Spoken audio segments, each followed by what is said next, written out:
l'économie en berne, la santé de plusieurs qui a été, bien-aimé de Dieu, donc touchée. Alléluia. Des familles qui ont été, bien-aimé de Dieu, donc arrachées donc, de l'un de leurs membres. Mais malgré cela, l'amour de Dieu ne s'est pas estompé. L'amour de Dieu continue toujours, bien-aimé de Dieu, à nous visiter. Alors, nous prions que le Seigneur puisse vraiment combler, puisse soulager, consoler le cœur qui pleure, les cœurs qui sont dans l'amertume, le cœur qui souffre. Que le Seigneur se souvienne de tout un chacun. Que la grâce de Dieu localise toute personne bien-aimée de Dieu qui en ce moment pleure, qui en ce moment cherche consolation. Mais le Dieu de toute consolation puisse vous localiser, ainsi vous apporter sa paix. Gloire à Dieu.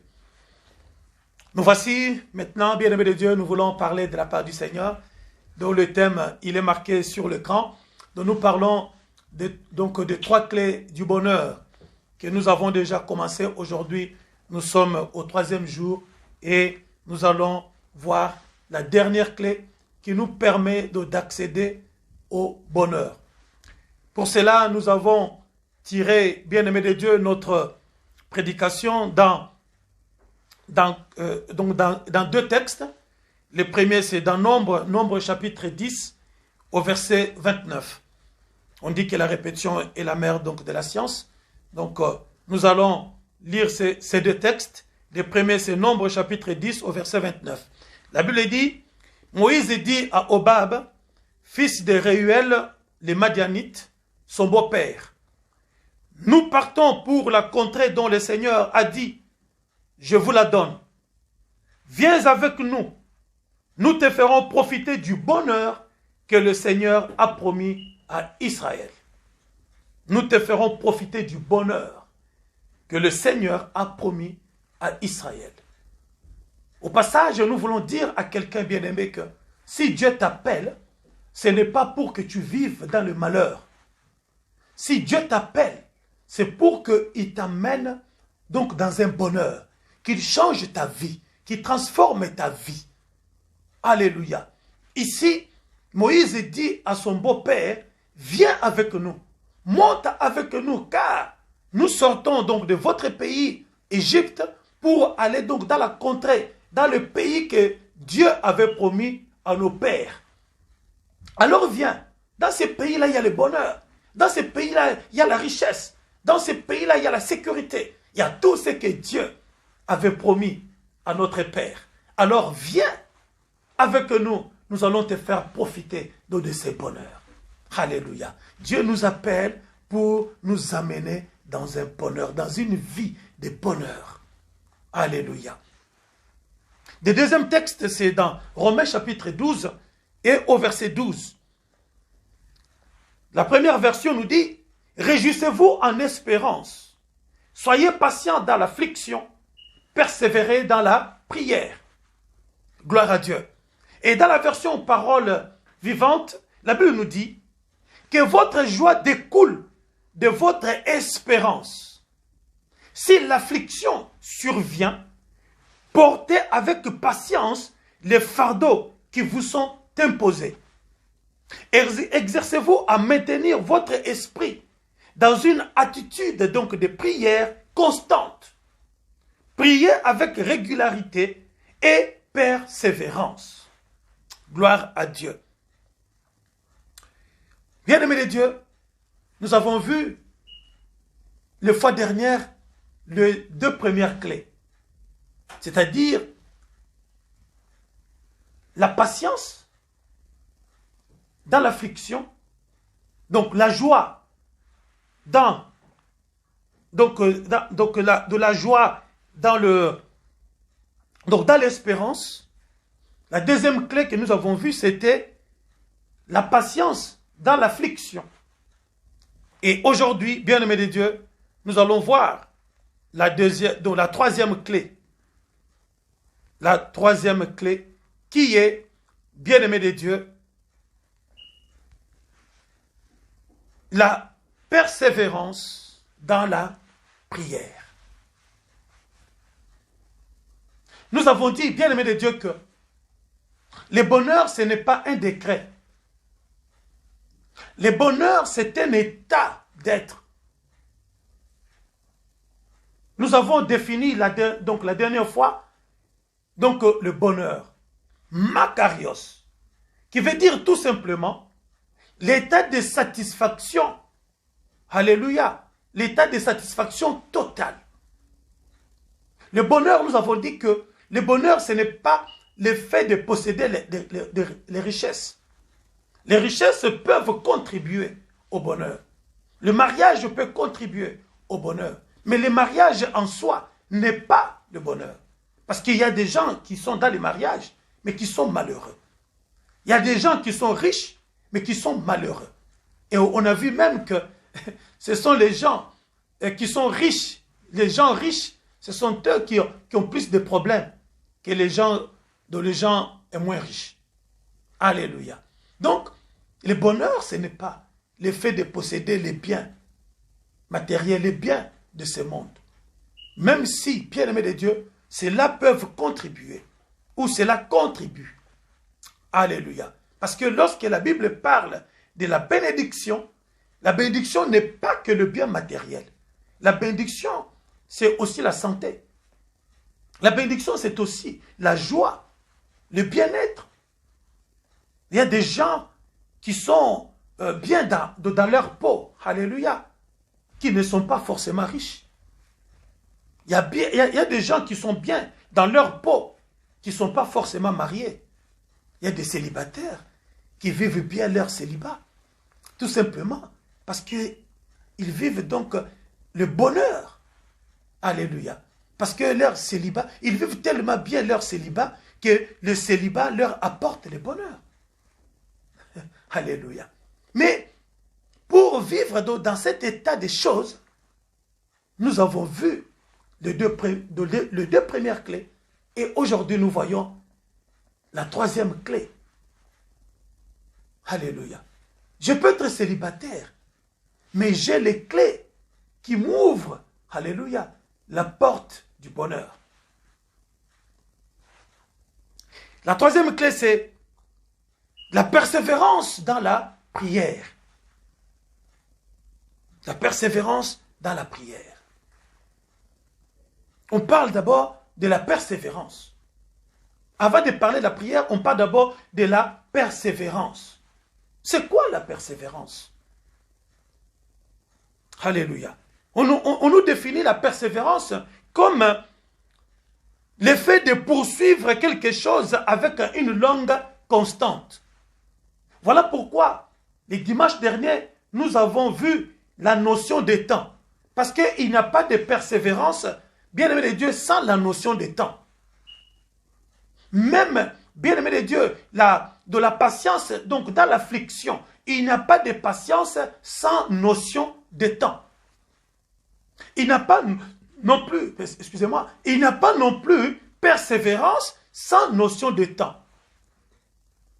Quelqu'un qui dit que je persévère, alléluia. Certes, il continue à faire ce qu'il doit faire, mais il y a la notion de temps qui l'accompagne dans ce qu'il fait. Alléluia. C'est pourquoi donc nous disons que persévérer, c'est poursuivre avec une longue constante. Voilà pourquoi on avait dit que la notion de temps, alléluia, ne dépend pas de nous, dépend donc de Dieu. Parce que c'est Dieu qui a un calendrier pour nous. C'est Dieu qui a, bien aimé de Dieu, donc un plan pour nos vies. Et c'est Dieu-là, dans son plan, il a déjà donc défini les temps. Alléluia. Pendant lesquels, ou donc à quelle période, il va déclencher quelque chose dans notre vie. Voilà pourquoi la Bible dit qu'il est maître des temps et des circonstances. Il est au contrôle des temps et des circonstances. Alléluia. Donc, deux mots définissent, bien-aimé de Dieu, la persévérance. Donc, nous avons en grec, le premier mot c'est upomone. Upomone, bien-aimé Dieu, qui veut dire la persévérance. Donc, upomone, ou upomone, donc la persévérance. Et ces mots-là, upomone, donc, bien-aimé Dieu, est utilisé, est employé en rapport avec la tribulation. Il y a quelqu'un qui est, bien-aimé de Dieu, affligé, qui subit, bien-aimé de Dieu, donc les mortifications de la souffrance, à l'image donc de Anne, qui subissait la mortification donc de sa rivale. Alléluia. Et là, on parle donc de upomone, de la tribulation. Alléluia. Donc nous avons, par exemple, donc, dans Romains chapitre 5, au verset 3 à 4, la Bible nous dit, bien plus, nous nous glorifions même des afflictions, sachant que l'affliction produit la persévérance. L'affliction produit la persévérance. La persévérance, la victoire dans l'épreuve, et cette victoire, l'espérance. Donc nous voyons que, bien-aimé de Dieu, upomone, qui est lié donc à la tribulation, à la souffrance, bien-aimé de Dieu, finit par produire, bien-aimé de Dieu, donc la persévérance. Et plus cette tribulation persiste, alléluia, et qui amène cette persévérance, à force donc de persévérer, alléluia, dont nous en arrivons à la victoire.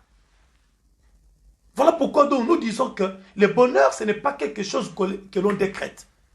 C'est quelque chose dans lequel on accède avec donc des codes, avec des clés. Alléluia. Et le deuxième mot qui est utilisé dans persévérance, c'est parameno. Verbe parameno. Bien le Dieu qui est aussi une forme donc de persévérance, mais qui s'applique aux chrétiens qui observent, alléluia, la loi de Jésus-Christ avec constance. Voilà pourquoi on a dit que la persévérance, bien le Dieu, c'est poursuivre avec une longue constance. Et ici, parameno, bien le Dieu, c'est attribué ou ça s'applique aux chrétiens qui cherchent la loi de Jésus-Christ avec persévérance. Alléluia.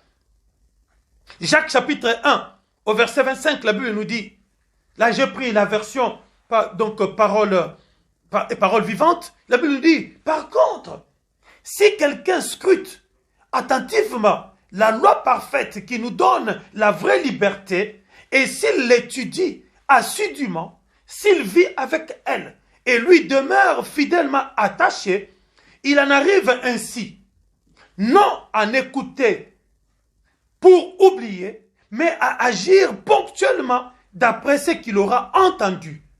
Un tel homme trouvera le bonheur en obéissant à la parole. Gloire à Dieu. Donc, l'apôtre Paul dit que si quelqu'un reste focalisé, si quelqu'un plonge son regard dans la loi parfaite du Christ, non pour être un auditeur oublieux, quelqu'un qui va tout simplement, il lit et il oublie, mais qui reste attaché à cette parole, alléluia, fidèlement, alors il arrive à cette personne qu'il trouvera le bonheur. Il trouvera le bonheur, makarios. Alléluia. Nous sommes donc dans la troisième clé du bonheur.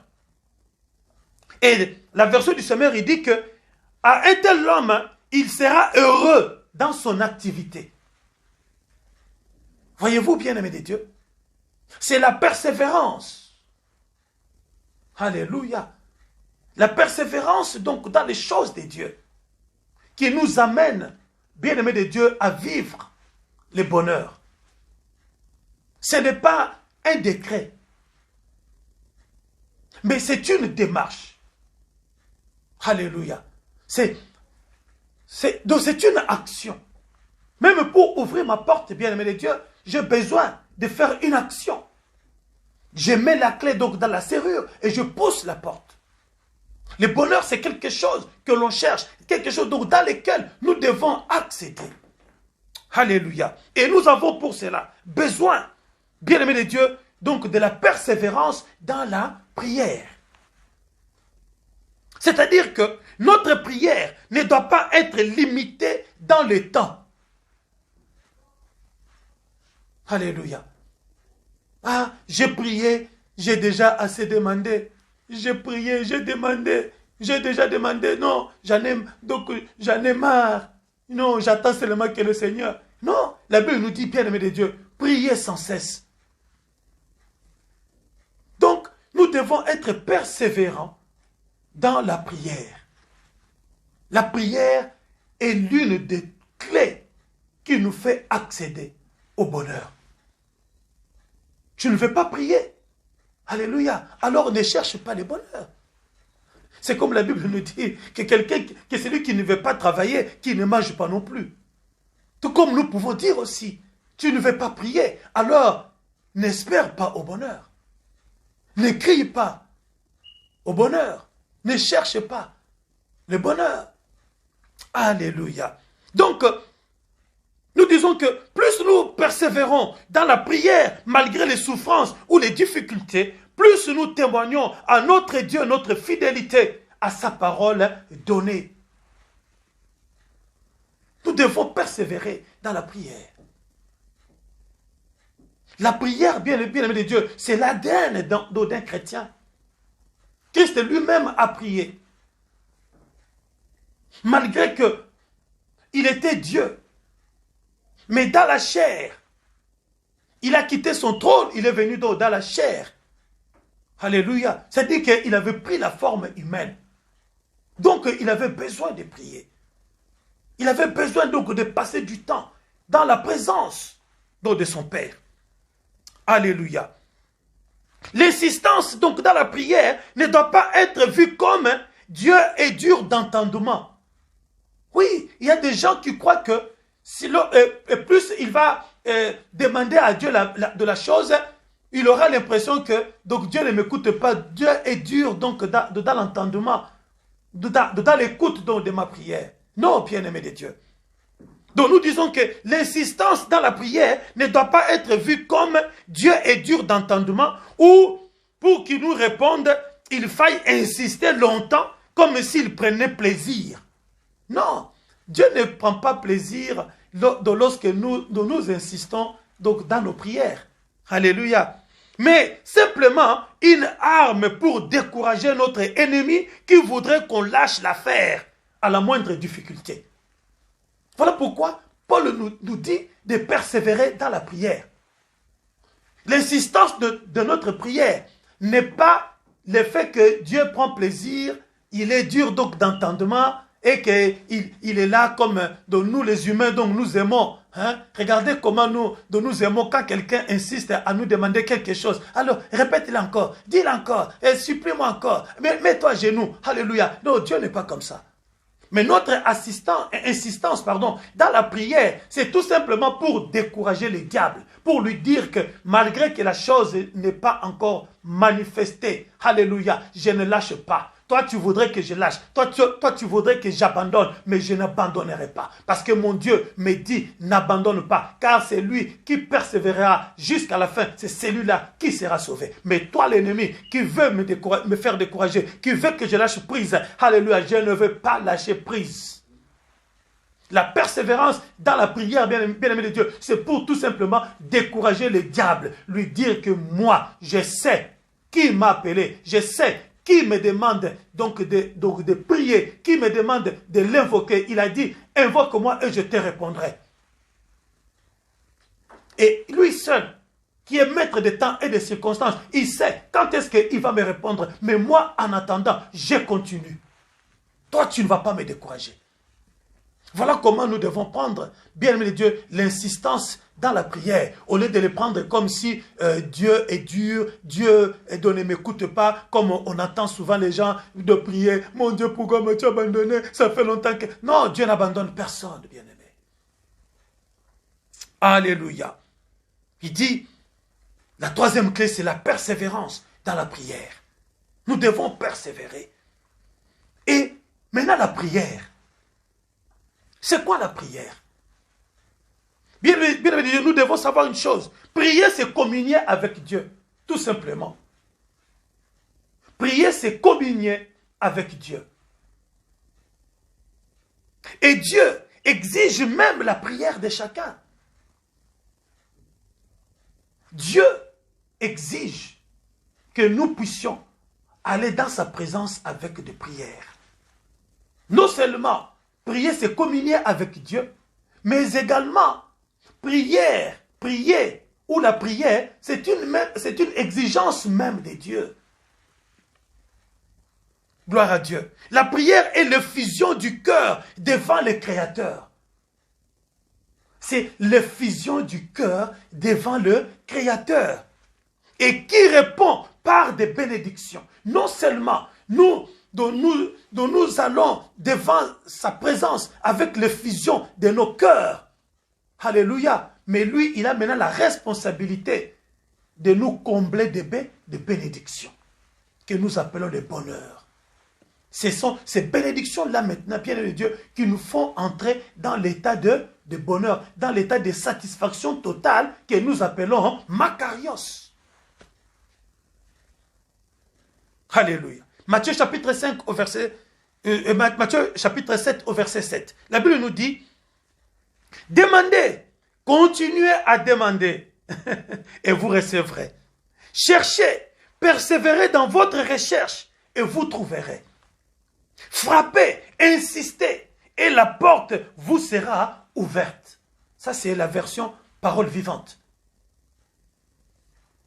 Dans la version du Seigneur, on nous dit, on nous dit, demandez, il vous sera accordé, frappez, il vous sera ouvert, car on donne qu'à celui qui demande et on ouvre qu'à celui qui frappe.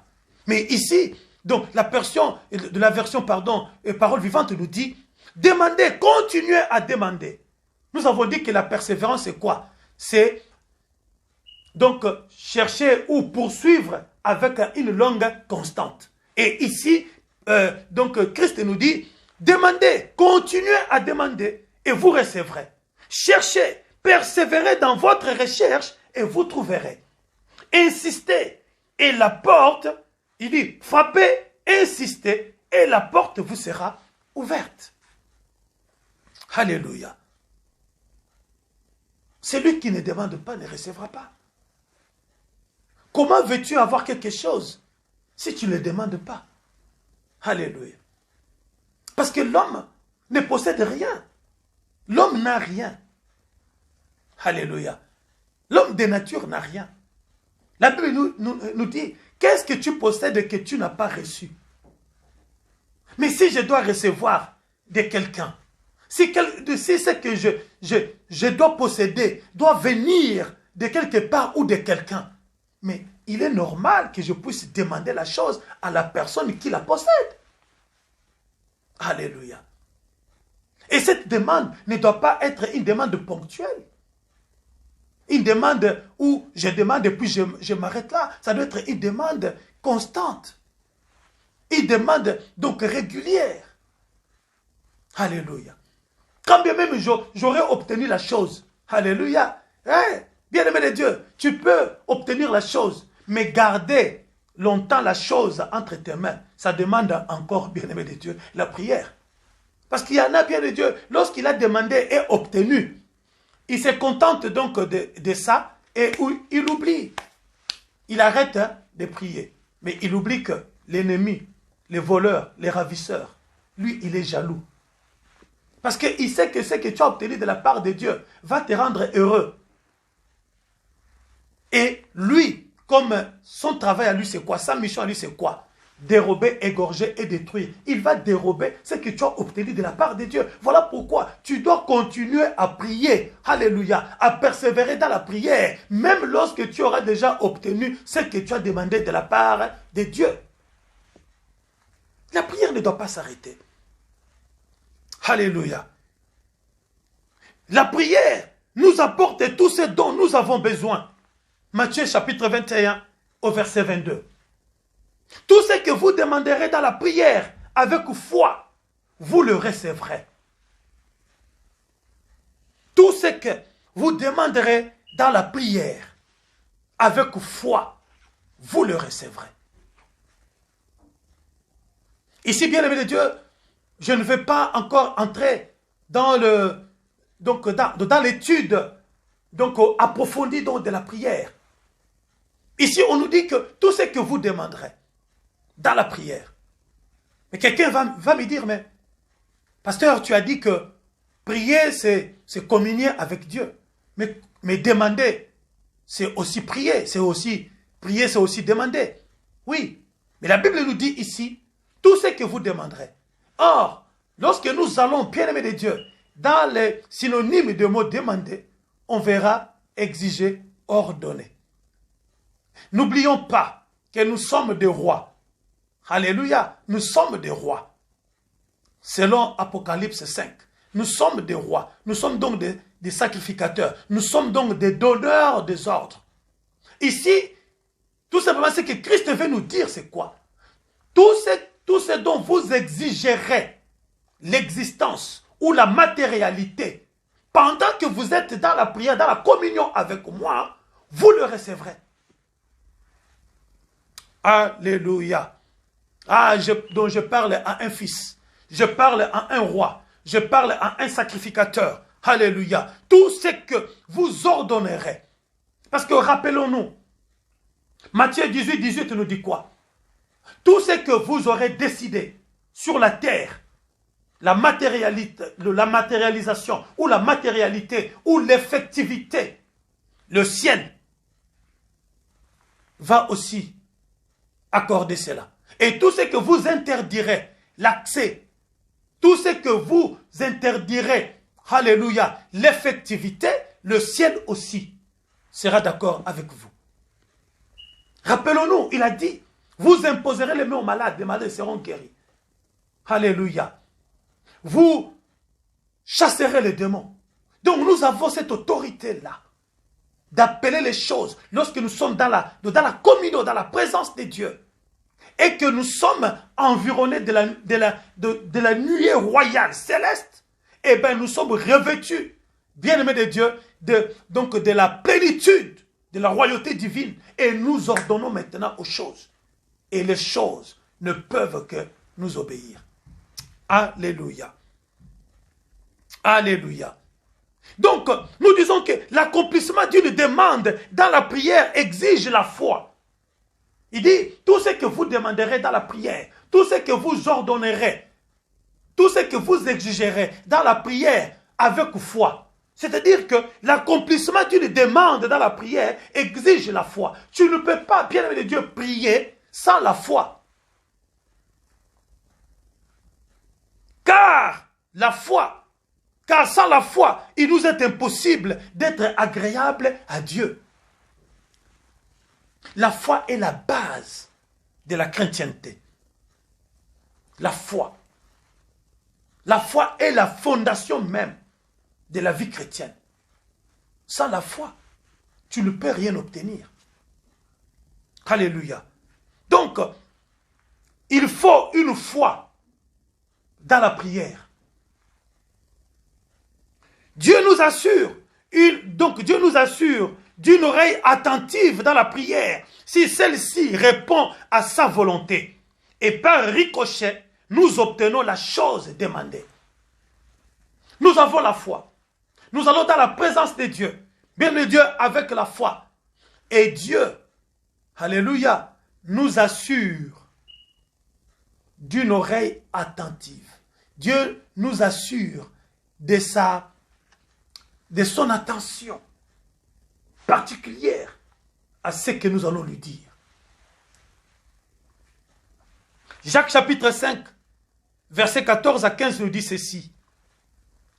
Nous avons en Dieu cette assurance que,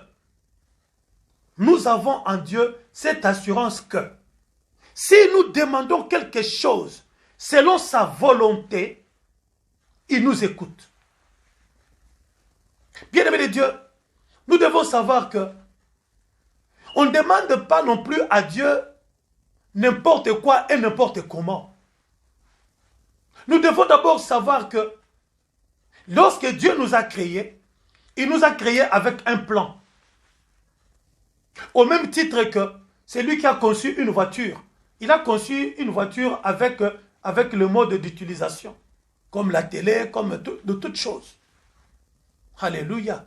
Pour bien utiliser ta voiture, bien utiliser ton téléphone, bien utiliser ta télévision, les concepteurs, il a joint à ton appareil un mode d'utilisation.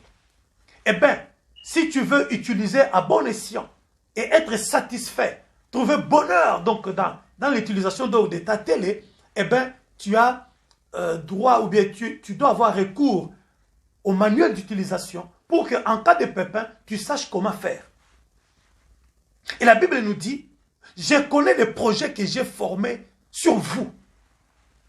Dieu a un plan. Lorsque Dieu nous a créés, il a un plan pour chacun de nous. Donc, bien Dieu, donc dans les plans que Dieu a conçus pour nous, alléluia, il y a des choses que Dieu a déjà prévues. Gloire à Dieu. Donc, on ne peut pas demander des choses qui sont hors le plan de Dieu pour nos vies. Voilà pourquoi, bien Dieu, tu dois prier, demander à Dieu, Seigneur, quel est ton plan pour ma vie?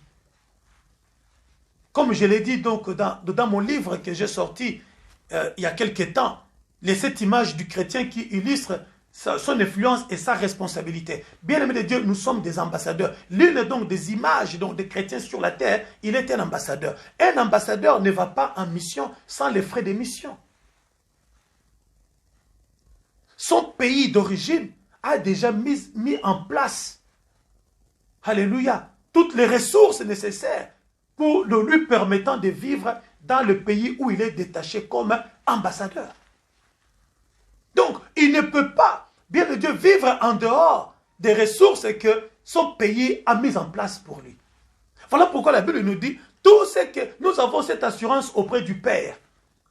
Alléluia. Que si nous lui demandons quelque chose selon sa volonté.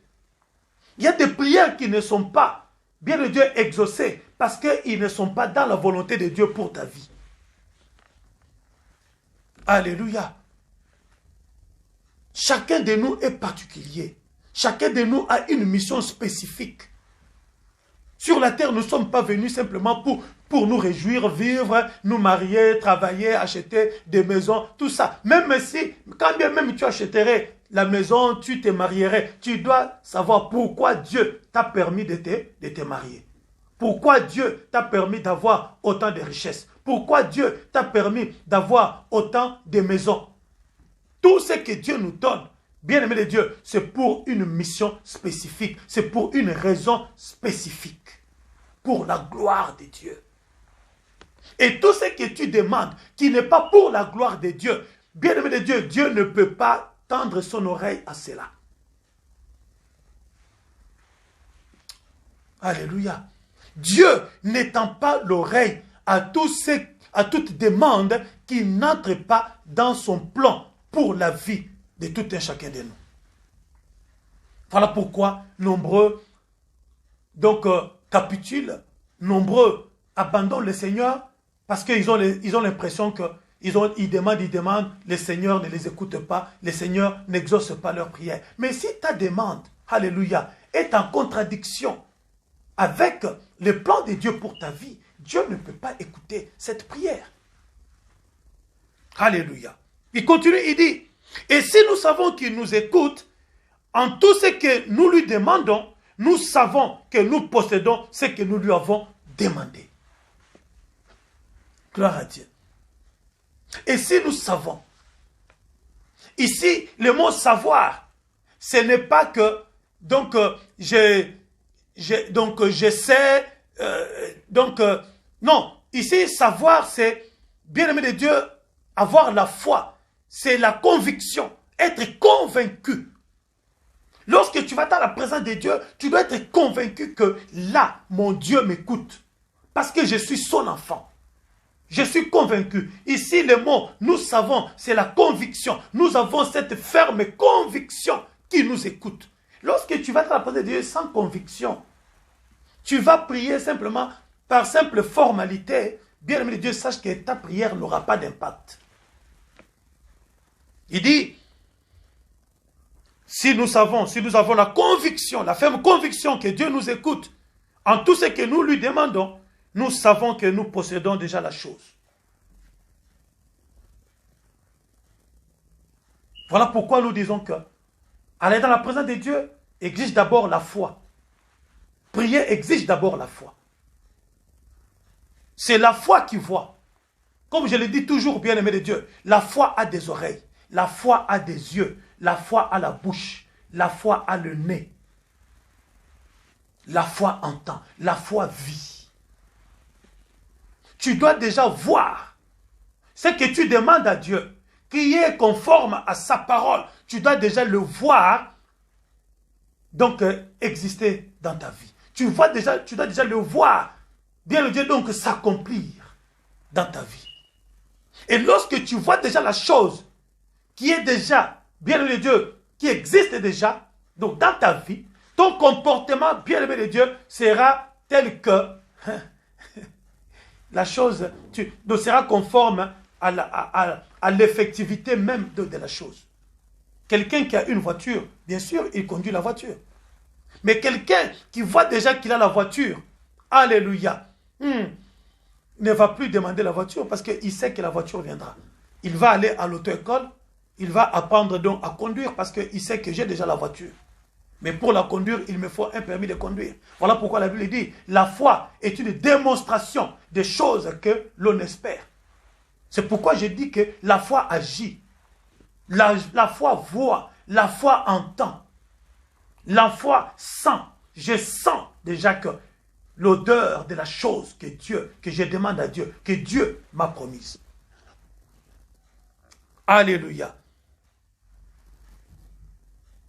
La prière nous remplit de force pour abattre tous les murs dressés devant nous pour posséder notre héritage. La foi, bien-aimé de Dieu, nous remplit de force. Tu ne peux pas, bien-aimé de Dieu, être celui qui va dans la présence de Dieu en priant, en demandant, bien-aimé de Dieu, et être quelqu'un donc de faible. Parce que c'est une lutte. C'est une lutte, bien-aimé. L'ennemi, lui, il nous combat. L'ennemi, lui, il fait en sorte que nous n'obtenions pas ce que nous demandons à Dieu dans le seul but d'affaiblir notre foi. Rappelons-nous, sans la foi, il nous est impossible d'être agréable à Dieu. Et lui, le diable et l'ennemi, lui, il ne vient que pour nous décourager. Pour nous pousser, alléluia, à l'abandon. Voilà pourquoi nous devons être persévérants. Nous devons être constants dans nos prières. Nous devons être constants. J'ai demandé hier. Je demande encore aujourd'hui. Je demande encore demain. La foi me pousse à dire, ce n'est pas parce que je n'ai pas obtenu hier, que je n'ai pas obtenu aujourd'hui, que je n'obtiendrai pas demain. Et lorsque j'arrive demain, la foi continue encore à dire, ce n'est pas parce que j'ai prié hier que je ne l'ai pas obtenu, que je n'obtiendrai pas encore demain. J'arrive encore demain. La foi me pousse encore à dire, ce n'est pas parce que j'ai prié il y a 2 jours, il y a 3 jours, et j'espérais avoir il y a 2 jours, il y a 3 jours, et que je n'ai pas obtenu. Ça ne veut pas dire que je n'obtiendrai pas cette fois-ci demain. Et donc je continue encore. Alléluia.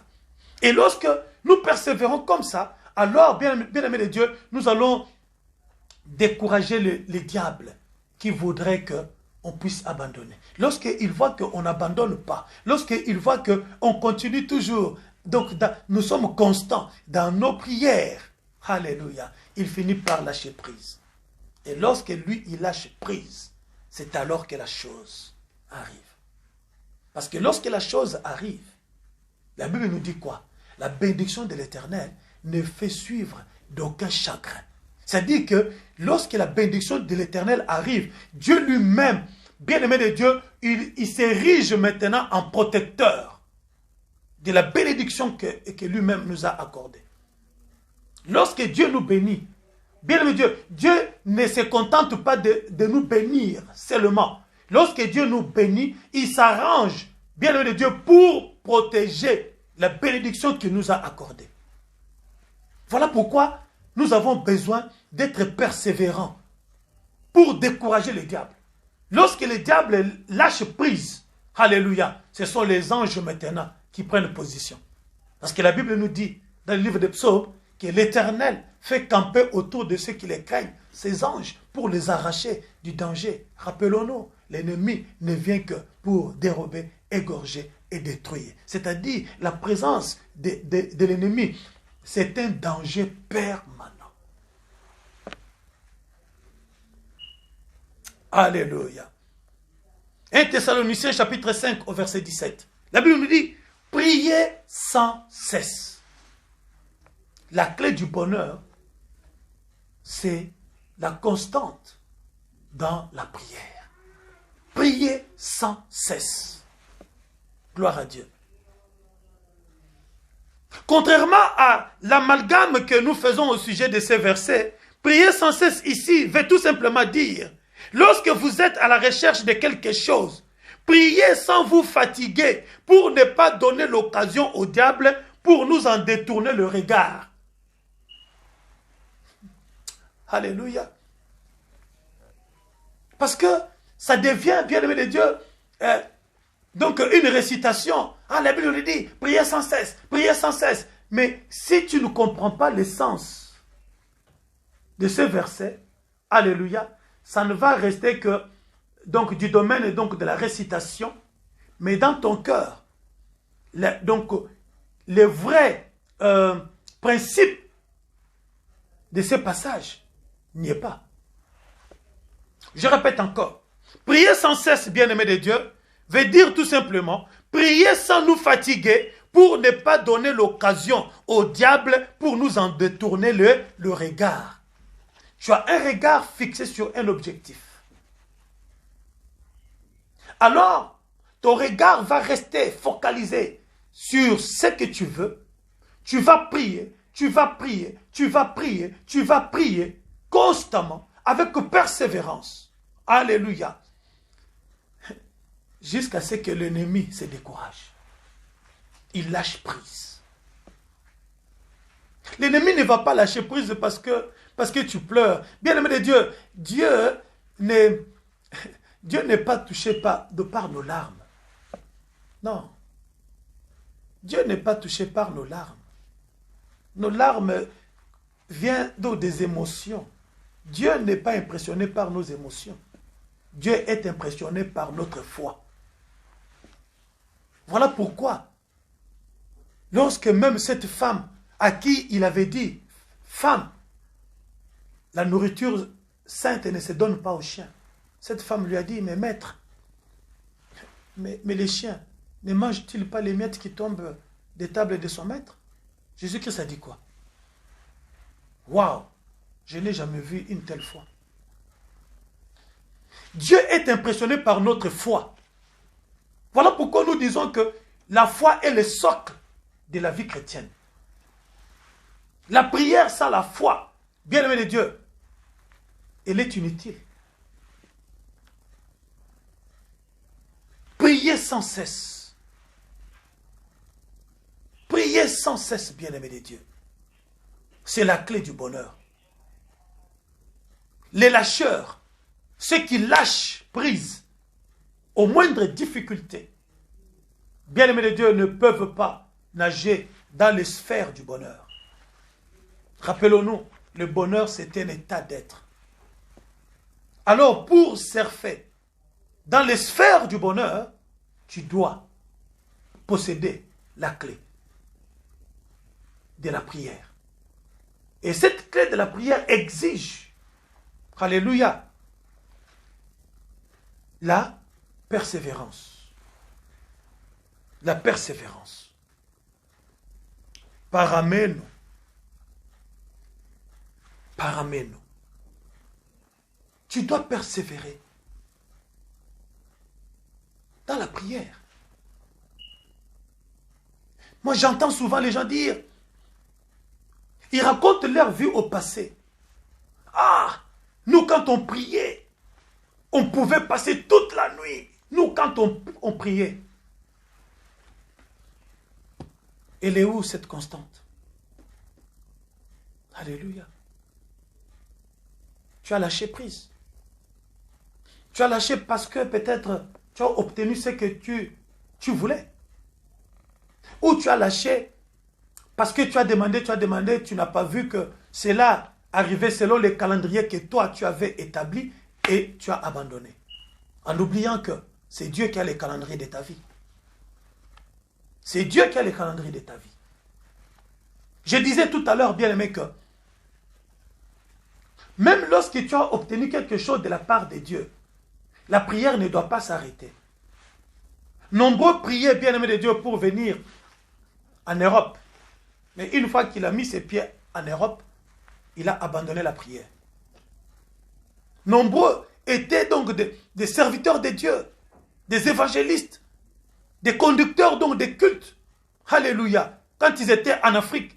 Mais comme toute sa prière était basée sur la prophétie qu'on lui avait donnée sur le voyage, une fois que la prophétie s'est accomplie, arrivé en Europe, ça y est, j'ai obtenu ce que je voulais, eh bien, pourquoi prier encore? Mais il oublie que l'ennemi, lui, rôde autour de nous comme un chien. La Bible dit, il fait des va-et-vient. Alléluia. La Bible dit que tu passeras à côté de ta bénédiction par ta propre faute, à cause de ta faute. Par ta faute. Pourquoi? Quelle est cette faute? Ce n'est pas que Dieu ne t'avait pas béni. Dieu t'avait béni. Mais c'était quoi la faute? D'avoir abandonné la prière. Alléluia. Tu passeras à côté des bénédictions de Dieu. Pas parce que Dieu ne veut pas te les donner, mais tout simplement parce que tu n'étais pas persévérant dans la prière.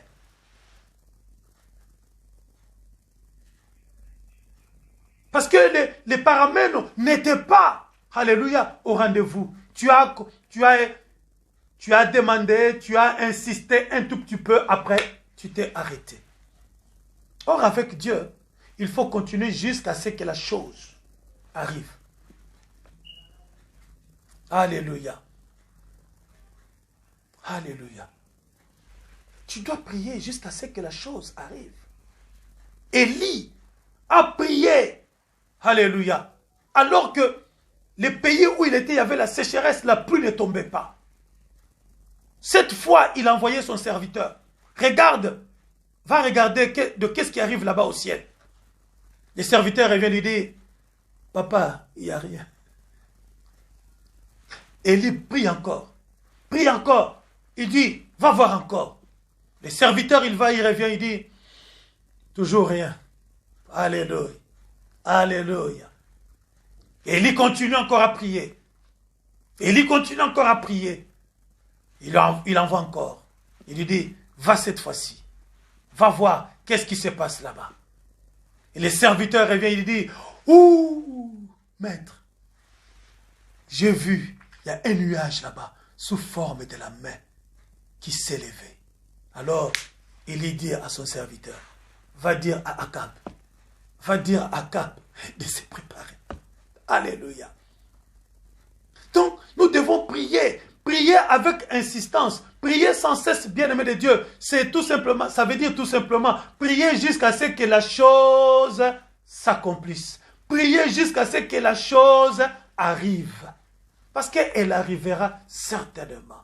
Nous avons cette assurance auprès de Dieu que si nous lui demandons quelque chose, selon sa volonté. La volonté de Dieu est que tu sois en bonne santé. Alors tu ne peux pas demander à Dieu de te guérir et Dieu faire le sourd d'oreille à ta prière. Impossible. Tu demandes à Dieu de te bénir, de te donner suffisamment d'argent pour construire, par exemple, donc, un orphelinat. Bien de Dieu. La volonté de Dieu, il a dit lui-même, la volonté de Dieu est que nous puissions penser aux pauvres, nous puissions penser aux orphelins, nous puissions penser aux veuves. Et lorsque tu demandes à Dieu la richesse, l'argent, pour pouvoir construire quelque chose qui entre donc dans son plan pour ta vie, Dieu ne peut pas faire le sourd d'oreille, bien-aimé. Alléluia. Nous avons cette assurance auprès de lui, que si nous lui demandons quelque chose, il nous écoute.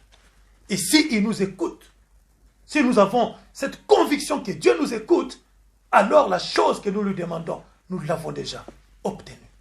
Nous l'avons déjà. Alléluia. Alléluia. Voilà pourquoi la Bible nous dit, dans Luc chapitre 18, à partir du verset 1er jusqu'au verset 8, Christ nous montre comment nous devons prier avec persévérance. Il nous donne ici une métaphore, une image, alléluia, de cette femme avec ses juges iniques. La Bible nous dit que ces juges-là n'avaient peur de personne. Donc, il n'y avait personne en face pour les contraindre de faire quelque chose. Donc, ces juges pouvaient ne pas donner satisfaction à cette femme. Et il n'aurait eu de compte à rendre à personne. Mais qu'est-ce qui lui a fait changer d'avis? Alléluia. C'est la persévérance donc de cette femme. Parce que cette femme savait qu'elle était dans ses droits. Lorsque tu sais que tu es dans tes droits, bien-aimé, vis-à-vis de Dieu, n'hésite pas à lui demander. C'est ton droit en tant qu'enfant d'obtenir quelque chose de la part de ton papa. Du moment que cela te fait du bien. Du moment que cela entre donc dans le plan qu'il avait pour toi. Son plan à lui, c'est quoi? Il a dit quoi, Jésus-Christ? Matthieu, donc Jean 10, il dit quoi? Moi, je suis venu pour que mes brebis aient la vie, et cette vie en abondance. Aient la vie. La vie, ce n'est pas le fait de respirer, de dormir et se réveiller le matin. Non. La vie, c'est accomplir les plans de Dieu. Parce que tout ce que Dieu a créé a un but. Lorsque tu entres dans le but, dans le plan de Dieu et que tu l'accomplis, c'est ce qu'on appelle la vie. Et cet accomplissement de la vie doit être abondant. Alléluia. Alléluia. Bien-aimés de Dieu, nous devons comprendre donc la parole du Seigneur. Et cette femme allait, bien-aimés de Dieu, et même au milieu de la nuit, pendant que le juge dort. C'est qui? C'est moi cette femme à qui tu as dit de revenir demain. Mais je ne veux pas revenir demain. Je suis revenu donc 2 heures après. Mais femme, je t'avais dit demain. Non, juge. Moi, je trouve que demain, c'est trop loin. Rends-moi justice. Bon, ok. Vas-y. Bon, cette fois-ci, reviens demain. Reviens demain à 8 heures. À 8 heures. 8 heures moins 9, de moins 1. C'est qui? C'est moi. Encore toi. Mais je n'ai pas... Vas-y, retourne, reviens encore demain. À 14 heures, la femme est là. Mais, oh là là, cette femme, oh là là, si je ne lui donne pas satisfaction, il va m'importuner comme ça. Et je n'aurai pas le temps de me reposer. Voilà l'image que Dieu nous donne. Ce n'est pas que lorsqu'on va dans la présence de Dieu, on l'importune. C'est tout simplement l'image que Dieu veut nous donner pour que nous sachions que, donc, il est un papa, il n'y a pas d'heure pour aller dans sa présence avec la prière.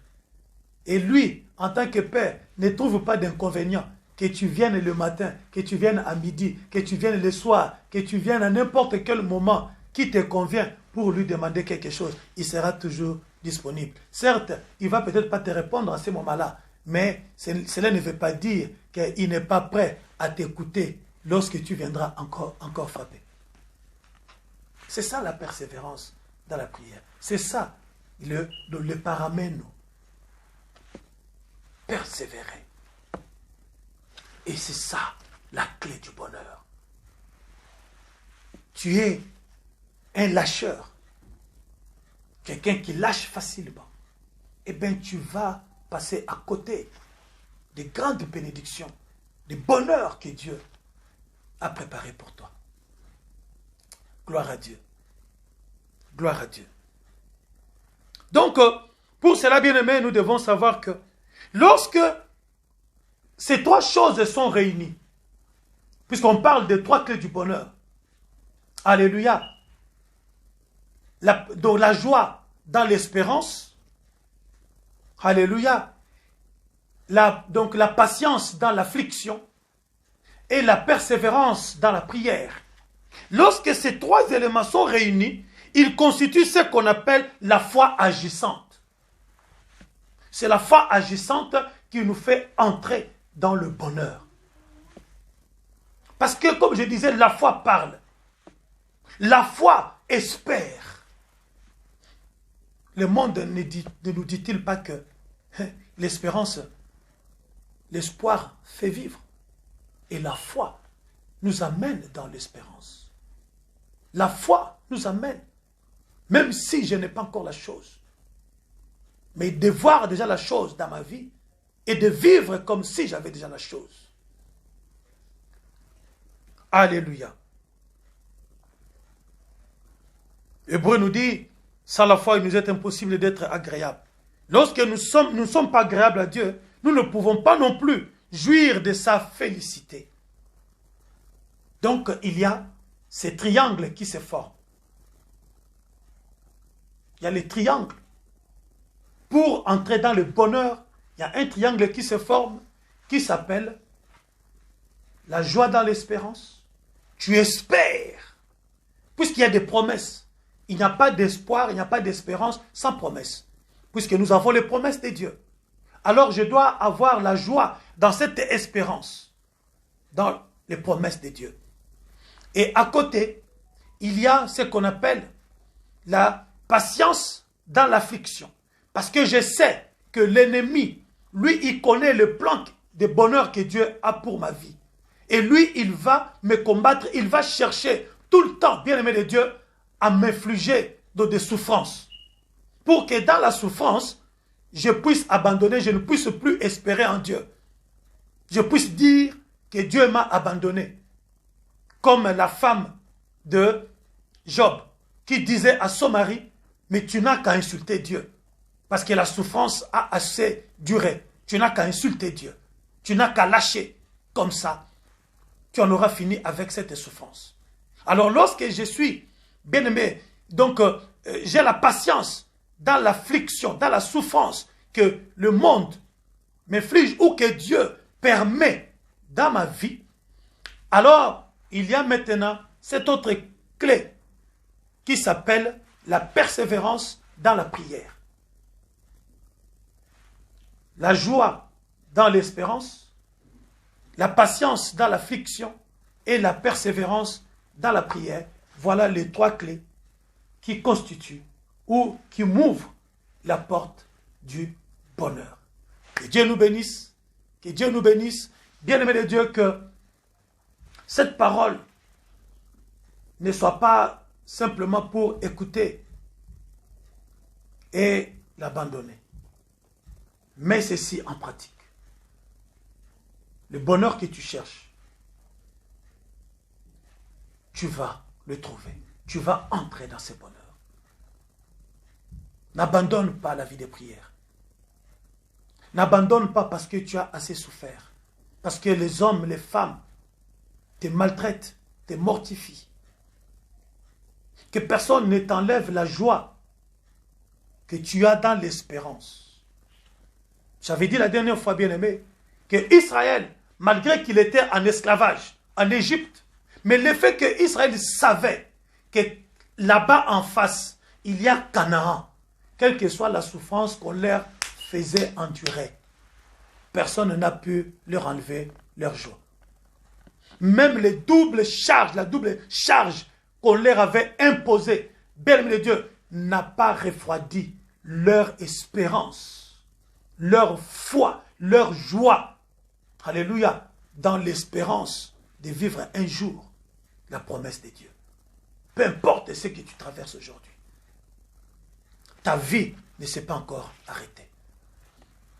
Alléluia. Dieu n'a pas encore mis un point à ta vie. Ne regarde pas les années que tu as déjà vécues. Tout est encore possible. La Bible dit, ce qui est impossible à l'homme est possible à Dieu. Crois en Dieu. Entre dans la joie de l'espérance. Tu es un enfant de Dieu. Tu as les promesses de Dieu sur ta vie. Focalise-toi, bien-aimé de Dieu, sur ces promesses. Et vis dans la joie. Commence à, bien-aimé de Dieu, à visualiser toutes les bonnes promesses que Dieu ta fête et entre dans la joie. Vis déjà dans la joie de ces choses. Entre maintenant dans la prière. Il y a certes, dans ces chemins-là du bonheur, à la recherche du bonheur, il y a des épines, il y a des cales, il y a des tests. J'ai parlé la dernière fois des tests du bonheur. Les souffrances que tu endures, les difficultés qui se dressent devant toi, ne sont que des tests pour, bien-aimé de Dieu, voir ton endurance, tester ta foi. Et lorsque ta foi est inébranlable, c'est alors que la victoire.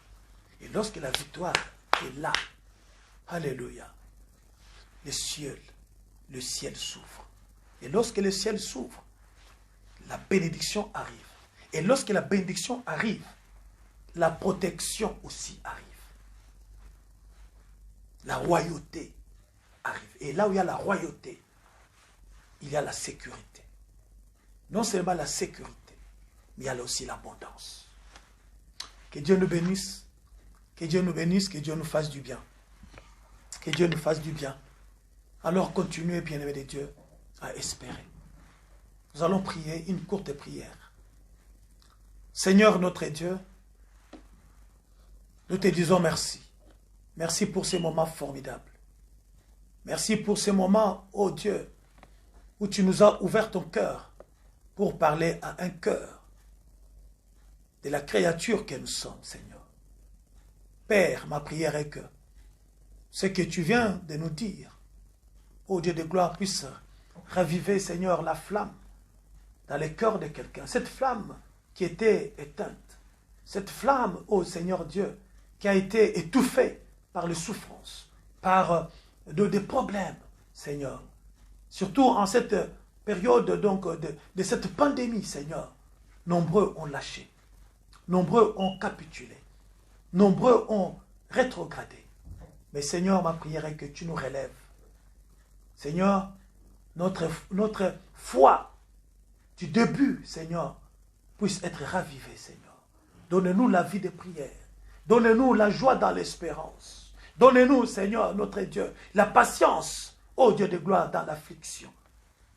Donne-nous, Seigneur, cette persévérance dans la prière. Même lorsque le corps est fatigué, mais que l'Esprit de Dieu continue à intercéder pour nous. Car la Bible nous dit quelque part que la chair est faible, mais l'Esprit est disposé. Merci de toucher la vie de quelqu'un, Seigneur. Ô Dieu de grâce, quiconque aura entendu cette parole, Seigneur, qu'il soit relevé. Parce que la Bible nous dit que ta parole, elle est esprit et vie. Ta parole fait vivre. Ta parole relève. Ta parole revigore, Seigneur. Ta parole redonne encore de l'espérance. Merci, ô Dieu de grâce. Yahweh, d'acter, Seigneur notre Dieu, la vie de quelqu'un. Merci, Seigneur, d'accepter, mon Dieu, mon roi, la présence de tes enfants que nous sommes, malgré nos péchés, malgré nos imperfections. Mais nous savons que nous avons un Père. La Bible nous dit que, Seigneur, tu es un Dieu qui pardonne et qui oublie. Pardonne nos péchés. Pardonne-nous, Seigneur, Papa, notre incrédulité. Nous te supplions, au nom de Jésus, que ta paix, ta grâce, ton amour parfait nous soit comblé, nous soit accordé, nous soit redistribué au nom puissant et glorieux de Jésus-Christ, notre Seigneur et Sauveur. Ainsi nous t'avons prié et disons Amen. Amen, Amen. Merci, merci bien-aimé d'avoir aimé ces moments. Merci de partager. Merci de, bien-aimé de Dieu, donc de partager. Comme je l'ai dit toujours, nous sommes un cadeau les uns pour les autres. La vie chrétienne, c'est un don de soi aux autres. Christ s'est livré pour nous et nous sommes des Christ restés sur la terre pour être des cadeaux pour les autres, pour être des sacrifices en même temps des sacrificateurs. Alors, sacrifie-toi. partage cette vidéo si cela t'a béni. Alors cherche à ce qu'elle bénisse aussi quelqu'un d'autre. Que Dieu te bénisse.